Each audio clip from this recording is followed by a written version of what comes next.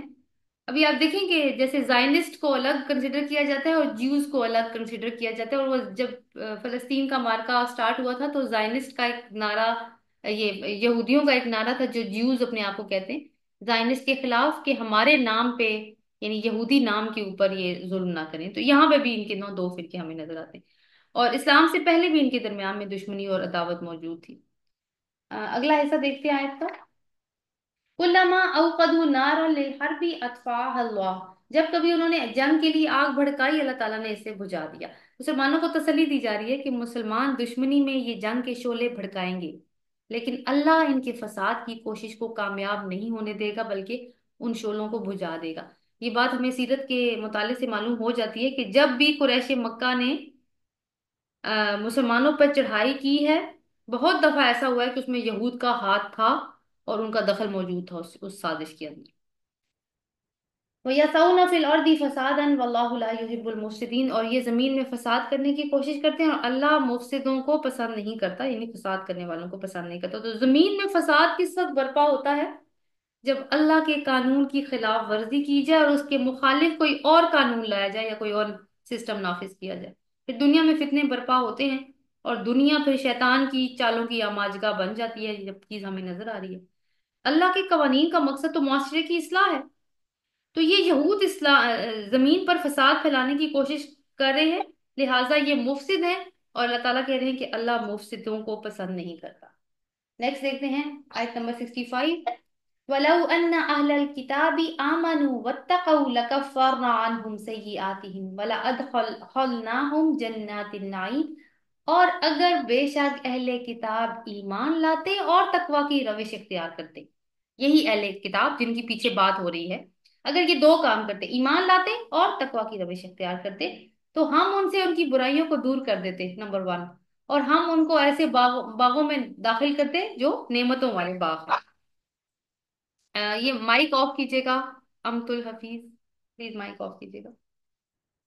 اچھا، اس میں یہ ہے کہ ایک آپ دیکھیں کہ ویسے تو یہ بات کی گئی نا اہل کتاب کے کانٹیکس میں، لیکن اسلامک وے آف لائف کا بھی ایک بڑا اچھا اصول بیان کیا گیا ہے اس آیت میں۔ اللہ تعالیٰ اہل کتاب کو یہ دعوت دے رہے ہیں کہ اگر وہ ایمان لے آئیں، کس پر؟ اللہ پہ تو ایمان رکھتے ہیں نا، محمد صلی اللہ علیہ وسلم پر، قرآن پر، تو اللہ ان کی تمام برائیاں معاف کر دے گا، اور یہ کہ ان کو نعمتوں بھری جنت کا حصے دار بنائے گا۔ تو یہ تو بات ہے آخرت کی جزا کی، تو یہ ان کو ملے گی۔ اب آپ اگلی آیت میں دیکھیں کہ دنیا میں کیا فائدہ ہوگا اس چیز کا۔ ولو انہم کا سے مراد بھی وہی ابھی اہل کتاب ہی ہیں۔ ولو انہم اقاموا التوراۃ والانجیل، اور اگر بے شک وہ تورات اور انجیل کو قائم کرتے، اقامو کا لفظ امپورٹنٹ ہے، وما انزل الیہم من ربہم لاکلوا من فوقہم ومن تحت ارجلہم، اور اگر وہ قائم کرتے تورات کو اور انجیل کو اور جو کچھ نازل کیا گیا ان کی طرف ان کے رب کی طرف سے، اگر وہ سب کو قائم کرتے، البتہ وہ کھاتے اپنے اوپر سے اور اپنے پاؤں کے نیچے سے، یہ ایک حصہ ہے۔ دوسرا، منہم امۃ مقتصدہ، ان میں سے ایک گروہ ہے جو میانہ روح ہے، وکثیر منہم ساء ما یعملون، اور بہت سارے اس میں سے بہت برا ہے وہ جو عمل کرتے ہیں، یعنی بہت سارے لوگ برے اعمال والے ہیں، لیکن ان میں سے ایک ایسی گروہ ہے جو مقتصدہ ہے، اس کو بھی دیکھیں گے مقتصدہ کیا ہے۔ تو بات کیا ہو رہی ہے اب؟ دنیاوی جزا اور فائدے کی، اور وہ کیسے حاصل ہو سکتا ہے اگر یہ اہل کتاب تورات اور انجیل کو قائم کرتے۔ ہم اسلامک وے آف لائف پہ جیسے پیچھے بات ہوئی نا، تو ان آیات میں بیان ہوا یہی والی بات، اور وہ کیا ہے کہ ان آیات سے بالکل واضح نظر آ رہا ہے کہ اسلامی نظام کا قیام اخروی نجات کے لیے تو ہے ہی، دنیاوی ترقی کا بھی ضامن بن جاتا ہے۔ دنیا میں وسائل زیادہ ہوں گے، معاشرہ دنیاوی لحاظ سے خود کفیل ہوگا، معاشی خوشحالی ہوگی، اور آپ دیکھیں کہ ہر کوئی معاشی خوشحالی کے لیے جدوجہد کرتا ہوا نظر آ رہا ہے نا۔ تو یہ اسلامی نظام صرف عقیدے کا یا کسی نظریے کا یا انسان کے دل کے شعور کا نام نہیں ہے، بے شک یہ ایلیمنٹس بھی اس کا حصہ ہیں۔ کون سے؟ کہ عقیدہ اس میں آ جاتا ہے، نظریہ یا ہمارا شعور، لیکن مگر یہ دراصل انسانی زندگی کے لیے ایک پریکٹیکل سسٹم ہے، عملی نظام ہے جس کی اقامت فرض ہے، اور قائم کرنے کا مطلب اب ہمیں سمجھ میں آیا کہ کتاب کو معاشرے کے ہر چھوٹے بڑے نظام میں قائم کرنا، اور وہ انصاف کا نظام ہو، چاہے وہ ایجوکیشن سسٹم ہو، چاہے وہ اکنامک سسٹم ہو، وہ گھر کا نظام ہو، لین دین کے اصول ہوں، کسی سے قرض لینا ہو، کسی کے گھر مہمان بن کر جانے کی بات ہو، کسی یتیم بچے کی کفالت کی بات ہو، مساکین اور غربا وغیرہ سے کیا سلوک ہوگا، رشتہ داروں پڑوسیوں سے کس طرح کا تعلق کا معیار ہوگا، بچوں کی پرورش کیسے کی جائے، نکاح کہاں کیا جائے، طلاق کے کیا مسائل ہیں، عبادت کیسی ہو، وقت کا استعمال کیسے کریں، معاہدے کیسے کریں، غیر مسلموں سے کس طرح کا سلوک ہونا چاہیے، مجرموں کے ساتھ کیا سلوک ہو، جرائم کی روک تھام کیسے ہو، تو صفائی ستھرائی، طہارت، یہ سارے قوانین یعنی جو بھی زندگی کا دائرہ لے لیں، مگر طریقہ اللہ کا دین بتائے گا۔ یہ بہت ساری چیزیں ہیں جن کے بارے میں ہم پڑھ بھی چکے ہیں اس میں۔ لیکن بدقسمتی ہماری سب سے بڑی یہ ہے کہ ہم نے دین اور دنیا دونوں کو الگ الگ کر کے رکھا ہوا۔ ہماری سوچ میں دنیا اور آخرت کے راستے الگ الگ ہیں، جس کی وجہ سے کیا ہے، ہمارے طرز عمل میں منافقت آ گئی ہے، دو متضاد رویے جمع ہو گئے۔ ہم سمجھتے ہیں دنیا کی ترقی چاہیے تو آخرت کو بھولنا پڑے گا، اور آخرت میں کامیابی چاہیے تو دنیا میں پھر سادھو راہب مولوی بن کے بیٹھنا پڑے گا، پانچے اونچے کر کے گھومنا پڑے گا، دنیا کی انجوائمنٹ چھوڑنی پڑے گی۔ تو ہمارے نزدیک یا ہماری سوچ میں ہم یہ تصور نہیں کر سکتے کہ یہ دونوں ایک ہیں، کیونکہ ہمارے ملک میں یا باقی اسلامی ممالک میں بھی آپ دیکھیں ایجوکیشن سسٹم، مدرسہ الگ ہے، اسکول کالج الگ ہے۔ یہ کس سوچ کا نتیجہ ہے؟ اصل پھر جاہلیت والی بات یہی ہوئی نا، سپریشن پیدا کرنا دونوں میں، اور اسی جاہلیت نے دنیا اور آخرت کے راستوں میں جدائی پیدا کر دی۔ اصل حقیقت کیا ہے کہ آخرت کی کامیابی کا راستہ اسی دنیا کے درمیان سے ہو کے جاتا ہے، باہر دور ہٹ کے نہیں جاتا، مگر ضرورت میانہ روی کی ہوگی، تقوی کی ہوگی، پھر ہر عمل عبادت بن جائے گا، ہمیں صرف نماز اور روزے کو عبادت کہنے کی ضرورت نہیں پڑے گی پھر۔ یہاں پہ ایک اہم پوائنٹ مضمون کی ریلیونس کے اعتبار سے ایڈ کر لیتے ہیں۔ بنی آدم کو اس زمین پر خلیفہ بنا کے بھیجا گیا کہ وہ اللہ کی خلافت زمین پر قائم کرے۔ اب دیکھیں کہ خلیفۃ الارض، یا کوئی بھی انسان جو خلیفہ بنا کے کہیں پہ بھی بھیجا جاتا ہے، اس کے پاس مکمل اختیار نہیں ہوتا بلکہ مشروط اختیار ہوتا ہے۔ کس شرط کے ساتھ؟ کہ یہ جو عمل خلافت ہے یہ اسلامی نہج پر ہوگا، انسان صرف اللہ کا فرما بردار ہوگا، اس کا مقصد آخرت کی کامیابی ہوگی۔ سو انسان کا کوئی بھی عمل، چاہے وہ ایک بہت بڑا بزنس مین بزنس کھڑا کرنے کا ہو، یا دنیاوی ریسورسز جیسے معدنیات وغیرہ کو استعمال میں لا کر نئی نئی چیزیں تخلیق کرنے کا ہو، ٹیکنالوجی میں ترقی کرنے کا ہو، اگر ان سب کے نتائج کا معاشرے میں یا پھر ان کے معاشرے میں رہنے والے لوگوں کو اس کا فائدہ ہو رہا ہو، تو یہ تمام کام دین کے دائرے کے اندر رہ کر کیے جائیں تو یہ عبادت بن جاتی ہے، کیونکہ آپ لوگوں کا فائدہ کر رہے ہیں۔ اور پھر زمین کے اندر سے رزق نکلے گا، اللہ تعالیٰ کہتے ہیں، اور آسمانوں سے برکتیں نازل ہوں گی۔ کیوں اللہ نے یہ فرمایا؟ سورہ جاسیہ کی آیت نمبر 13 ہے، وَسَخَّرَ لَكُم مَا فِي السَّمَاوَاتِ وَمَا فِي الْأَرْضِ جَمِيعًا مِّنْهُ إِنَّ فِي ذَلِكَ لَآيَاتٍ لِقَوْمٍ يَتَفَكَّرُونَ۔ کہ اس نے مسخر کیا تمہارے لیے جو کچھ آسمانوں میں ہے اور جو کچھ زمین میں ہے، سب کے سب اس میں سے، بے شک اس میں نشانیاں ہیں ایسے لوگوں کے لیے جو غور و فکر کرتے ہیں، سوچنے والوں کے لیے، غور و فکر کرنے والوں کے لیے نشانیاں ہیں۔ کیا غور و فکر؟ یہی نا کہ اللہ تعالیٰ نے ان ساری چیزوں کو زمین میں کس لیے پیدا کیا؟ انسان کے فائدے کے لیے۔ تو فریضہ خلافت کی ادائیگی کے لیے ضروری ہے کہ انسان پھر زمین کا سینہ چیرے، اس کے وسائل حاصل کرے اور ان کو استعمال کرے، ورنہ پھر اس نے شکر کا حق نہیں ادا کیا۔ شکر کا نعمتیں دیکھ کے، اب ہم دیکھیں، ہم تو بالکل وہ کسٹمرز بن چکے ہیں نا، جتنے بھی مسلم ممالک ہیں، ایک بڑی مارکیٹ کے کسٹمرز ہیں ہم خود تو کچھ بھی پروڈیوس نہیں کرتے۔ اب یہاں پہ ایک سوال آنا چاہیے مائنڈ میں کہ یہ سب کچھ یعنی دنیا میں تو اللہ تعالیٰ نے اگر یہ ساری چیزیں پیدا کی ہیں، اور یہ سارا کچھ تو ہو بھی رہا ہے کہ ان ریسورسز کو یوز بھی کیا جا رہا ہے، مسلمان نہیں کر رہے، لوگ تو کر رہے ہیں، باقی تو کر رہے ہیں، لیکن دنیا میں پھر بھی بھوک ہے، افلاس ہے، یہ کیوں ہے؟ تو جواب اس کا یہ ہے کہ طریقہ تقسیم اللہ کے قانون کے مطابق نہیں ہے، اس لیے کہ دنیا کے کسی بھی حصے میں اللہ کی کتاب نافذ نہیں ہے کسی بھی طرح سے، اور پھر ہم نے اپنے آپ کو اسی طرح خسارے میں ڈال لیا۔ آگے دیکھتے ہیں اگلے حصے میں منہم امتم مقتصدہ، ان میں سے کچھ لوگ ہیں جو مقتصد ہیں، وکثیر منہم ساء ما یعملون، اور ان میں سے بہت سارے ہیں جو بہت برا عمل ہے جو وہ کرتے ہیں۔ یعنی اہل کتاب ہی کی بات ہو رہی ہے کہ ان میں دو قسم کے لوگ ہیں۔ نمبر ون، جو مقتصد ہیں، قصد کا مطلب سیدھی راہ کے بھی ہوتے ہیں، یعنی ہدایت پر ہیں اپنے دین کے مطابق، یہ لوگ جتنا بھی دین کو جانتے ہیں اس کے اوپر عمل کر رہے ہیں، مگر یہ کم لوگ ہیں۔ دوسرے کون سے ہیں؟ برے عمل کرنے والے زیادہ ہیں، وہ کثرت سے ہیں، کیونکہ وہ کتاب کو بھول چکے ہیں، کتاب کی تعلیمات کو بھول چکے ہیں۔ تو یہ ہے کہ میسج تو یہی دیا جا رہا ہے، پھر بھی آپ دیکھیں کہ کتاب ہی کے اوپر بات آگے رکے گی کہ کتاب کو قائم کرو تو تمہیں دنیاوی فائدے بھی حاصل ہوں گے، اور اخروی فائدے تو تمہیں حاصل ہوں گے ہی ہوں گے۔ اور یہ کام کون کرے گا؟ حزب اللہ۔ کیسی صفات ہوں گی ان میں؟ وہ ہم نے دیکھی۔ اور حزب اللہ جو ہے ان کاموں کو جب کرے گا تو اس کا مطلب ہے کہ اس کی ایک نظریاتی